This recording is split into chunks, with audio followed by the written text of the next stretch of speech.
औज़ुबिल्लाहि मिनश्शैतानिर्रजीम बिस्मिल्लाहिर्रहमानिर्रहीम। मैं हकीम ज़ाहिद इब्न जरफ़त तरहा दवाखाना नौशेरा से। आज हम जिस बीमारी के बारे में बात करेंगे वो है गुर्दों की डायलिसिस के बारे में, कि गुर्दों को जो वाश करते हैं या जो उसकी सफाई करते हैं, इसकी वजूहात क्या होते हैं और ये किस तरह फिर ठीक होंगी। इसकी सबसे पहली जो वजह ये होती है कि जब आपको ये तकलीफ़ शुरू हो जाती है तो इसका मतलब ये है जब आप अल्ट्रासाउंड वगैरह कर लेते हो तो आपको ये पता चल जाता है कि यार आपकी जो गुर्दों का साइज़ है वो कम होना शुरू हो गया है। और जब वो कम होना शुरू हो जाता है तो इसका मतलब ये होता है कि अभी आपका जो गुर्दा है वो क्रिएटिनिन जो है वो उस तरीके से खारिज नहीं करता, जितनी उसकी मिकदार होती है उस तरीके से खारिज नहीं होता और वो खून में जाना शुरू हो जाता है। तो इसमें क्रिएटिनिन की मिकदार जो है वो बढ़ जाती है और जो ब्लड यूरिया है उसकी मिकदार भी बहुत ज़्यादा बढ़ जाती है। तो जब ये बहुत ज़्यादा बढ़ जाती है तो एक तो कि वहाँ पे दर्द का आना शुरू हो जाता है, छोटा पेशाब जो है वो खुल के नहीं आता, बंद हो के आता है, बहुत ज़्यादा तकलीफ़ के साथ आता है।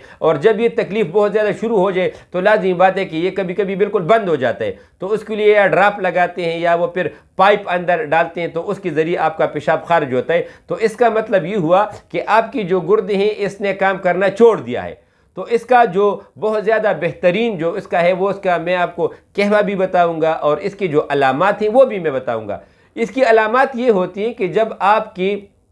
खुराक में, मिसाल के तौर पे आप जो हम चीज़ें रेगुलर खाते हैं, अगर आपकी खुराक में साग का इस्तेमाल बहुत ज़्यादा हो, चने का इस्तेमाल बहुत ज़्यादा हो, दाल का इस्तेमाल बहुत ज़्यादा हो, चिकन का इस्तेमाल बहुत ज़्यादा हो, चटपटी चीज़ें, तली हुई चीज़ें, मिर्च, लाल मिर्च वगैरह, ये शोरमे और बर्गर, अगर इन चीज़ों का इस्तेमाल आपकी खुराक में ज़्यादा है तो इससे ये गुर्दे इस वजह से डिस्टर्ब हो जाते हैं। और दूसरी बात है कि कुछ लोग ऐसे होते हैं कि यार वो कहते हैं कि यार मेरे वजूद में दर्द है, तो वो दर्दों की जो गोलियाँ खाते हैं डिक्लोफेनिक सोडियम या पोटाशियम, या कुछ लोग ऐसे होते हैं कि वो ड्राप लगाते हैं ताकत के लिए, गर्म इंजेक्शन बहुत ज़्यादा लगाते हैं या शराब वगैरह पीते। तो इसका जो सारा असर होता है ये होता है सबसे पहले जिगर पे, और जिगर के बाद ये आ जाता है फिर गुर्दे पे। तो गुर्दे में फिर ये इसके नुकसानात शुरू हो जाते हैं कि आपका क्रिएटिनिन बढ़ना शुरू हो जाता है, ब्लड यूरिया बढ़ना शुरू हो जाता है,